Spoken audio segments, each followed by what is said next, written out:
Greetings, the Astro 30 here. In this video I'm going to do something a little bit different. I'm going to be talking about a random amplifier schematic I found online, basically how it works, but not actually build the thing in this video, because the video was like going to end up being 20 minutes long, and yeah, I think I'll break it up into parts, and I'll only do a build of it to test it if this video gains enough interest. So let's have a look at what I have found recently on the internet.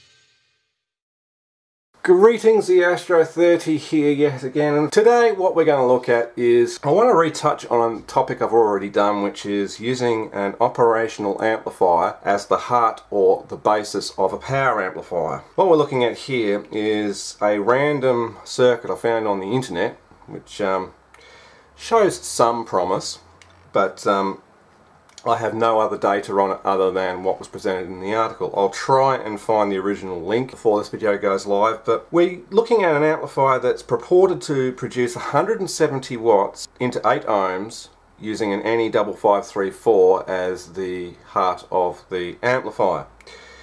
Now when it's 170 watts into 8 ohms, that is at roughly 0.1% distortion, or total harmonic distortion. So if we look at the schematic, it looks overly complicated, but really it's interestingly simple.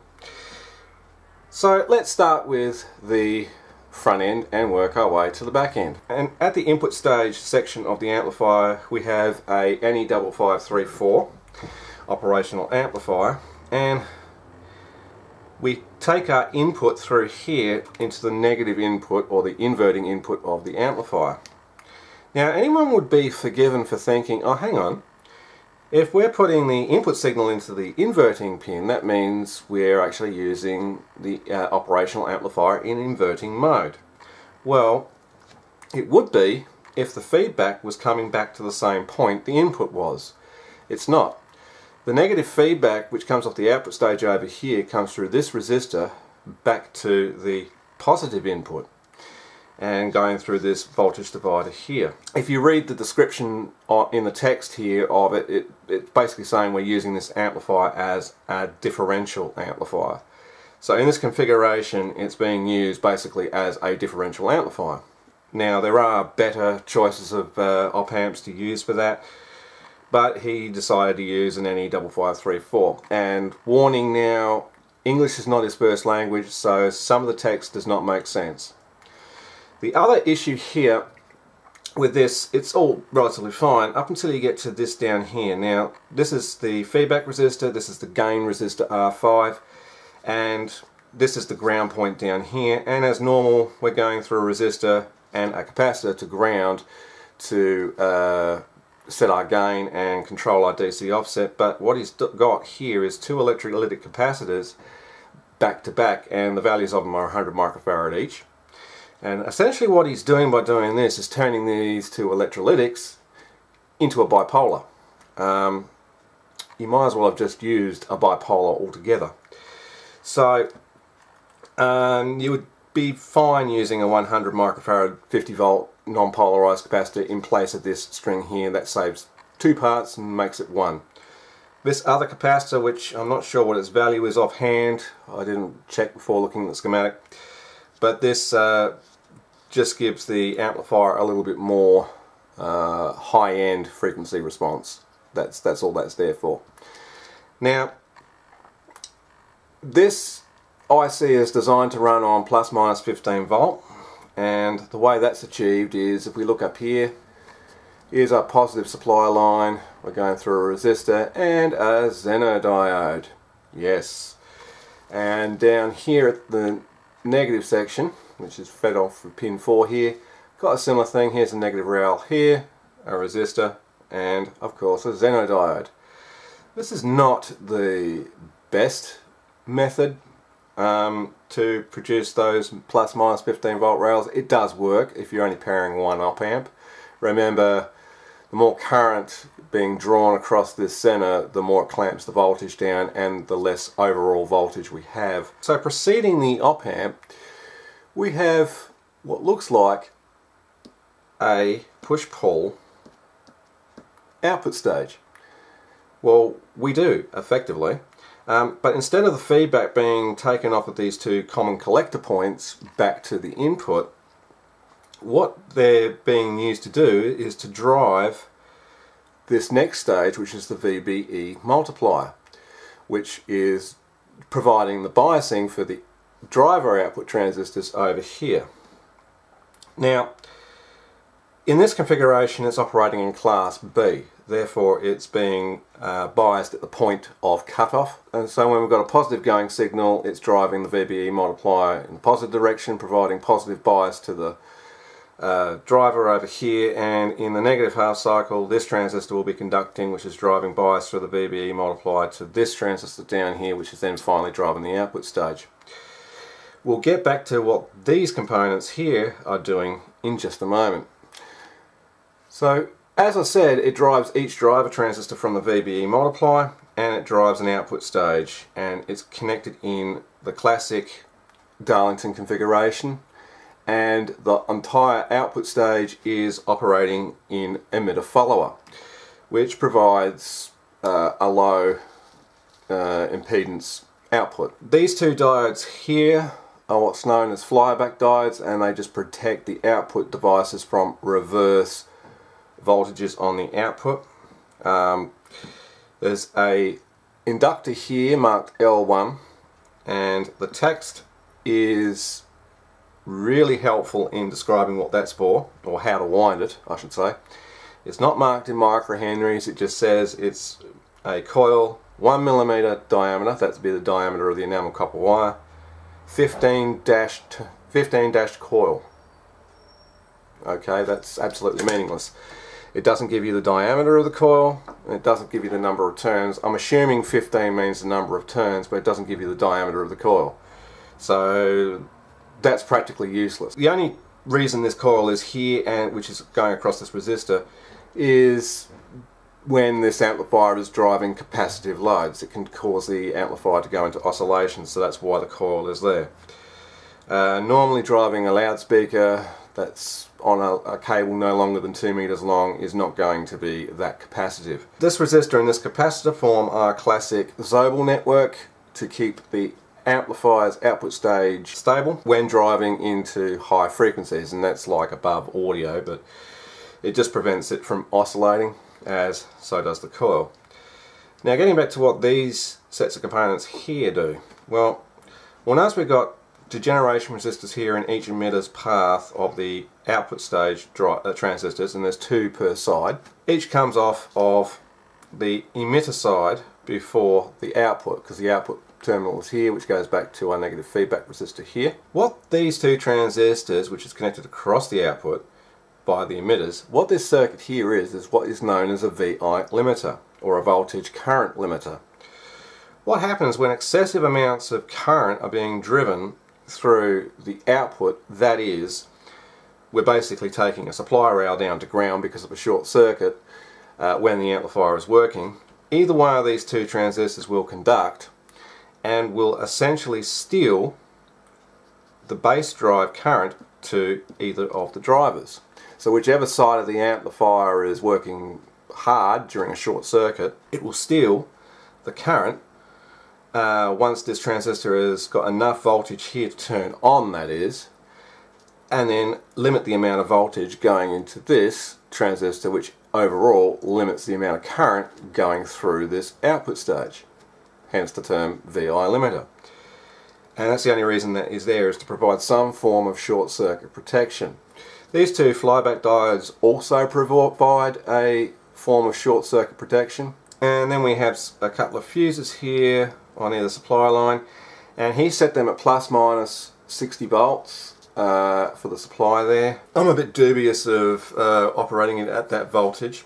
Seems excessively high for what it's got to do. Plus he's using MJ 15003 and 15004 transistors for the output stage, respectively. They're about 12 bucks each, so they're quite expensive. And they're rated at about 20 amps each, so yeah, okay, that's okay. But the only problem is they're TO3, which are the oval shaped style transistors. I don't have one accessible to show this demonstration, but yeah, it's a TO3, which become a bugger to actually drill when we're looking at the heatsink. Actually, I do have some TO3s as demonstration. These are TO3 style transistors. And as I say, it becomes a bugger when drilling a heatsink because you've got 4 holes per device to drill, and your measurements have got to be pretty accurate so none of the base in the middle is not actually shorting on the bracket or the heatsink that you're going to.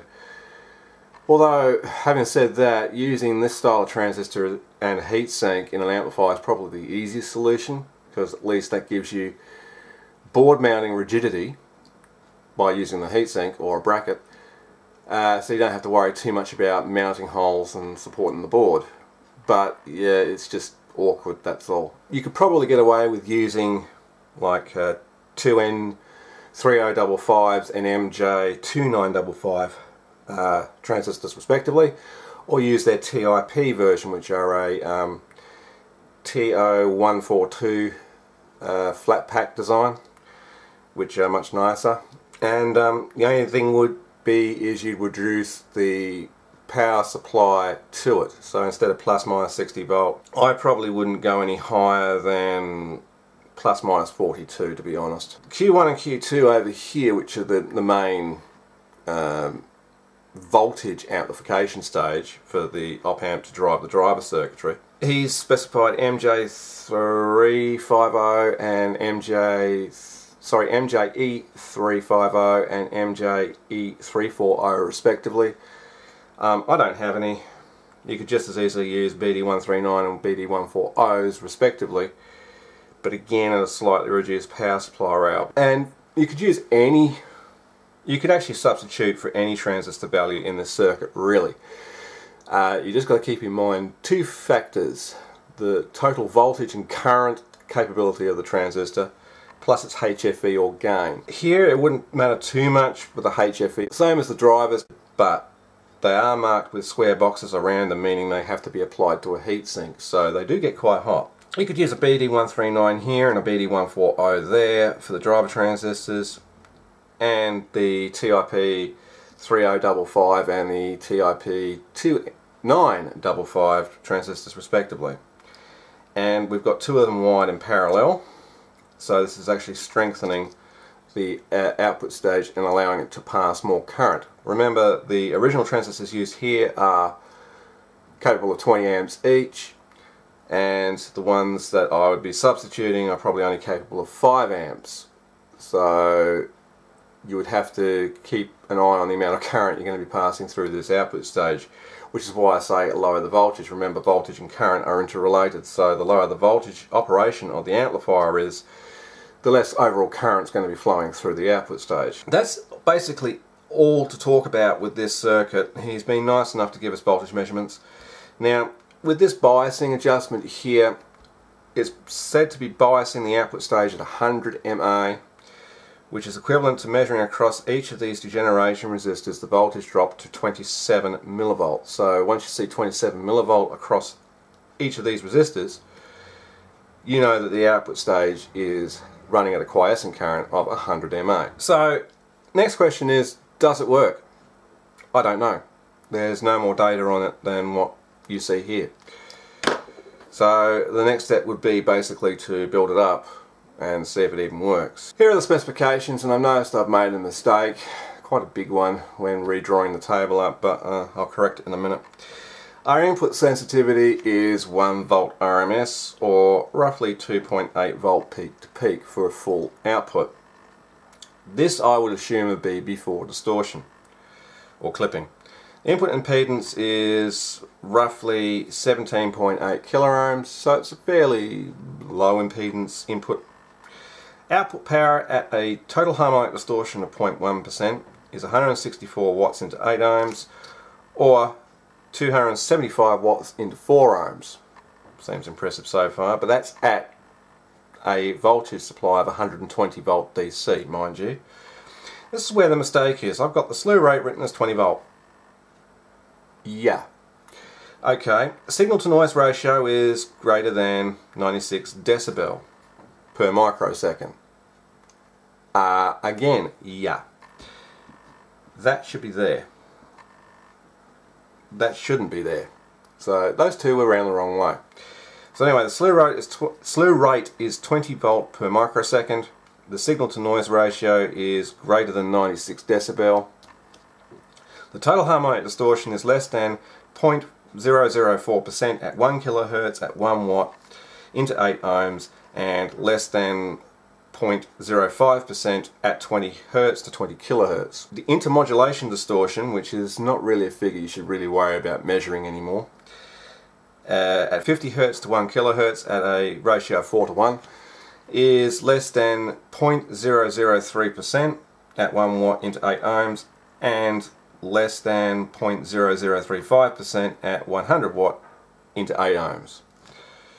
The damping factor into 8 ohms is greater than 345 at 1 kilohertz and less than 275 at 20 kilohertz.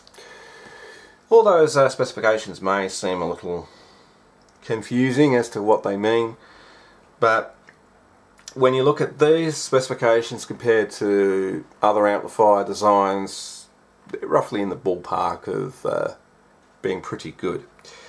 Now, most of the slew rate and signal to noise ratio figures here come from the fact of the type of op amp you're using. So because it's using an NE5534, that slew rate is determined by that op amp. So the op amp itself is operating at a slew rate of 20 volt per microsecond with a signal to noise ratio greater than 96 decibels. Although remember, all the attached circuitry after it would make a difference to the signal to noise ratio at least. So now, I've been waffling on about this for the last 20 minutes, even though in editing it won't be that long, and I haven't actually done anything. Well, that's pretty normal for me. I'm still debating building this up. It's not a complicated circuit, it's just awkward doing it on breadboard because everything's all over the place on breadboard and you've got quite a lot of resistors, capacitors and so forth to concern ourselves with. The trimmer itself I don't have because that's using a 200 ohm, I think it is, no, 250 ohm trimmer to adjust the bias. So that's combined with R17 and R16 potential divider. So I've got to find out what the values of those resistors are. So R17, which is here, is 180 ohm plus 250 ohm. We're looking at about 400 ohm, and R16 680 ohm. So R16 is 680 ohm, and which is kind of a strange value. 680 ohm versus, what did I say that was? 180 ohm and 250 ohm in series with it, giving us, yeah, around about 400 ohm, 680 ohm. These really should be, these two resistances should be really balanced. We want to keep this as balanced as possible. Well, that's where we're going to leave it for part 1, I'm going to call it. So if you like this video, please remember to rate, comment and subscribe below, and if you would like to see me build it, then drop me a comment below. So this is the Astro 30 saying, see ya, and I'll catch you in the next video.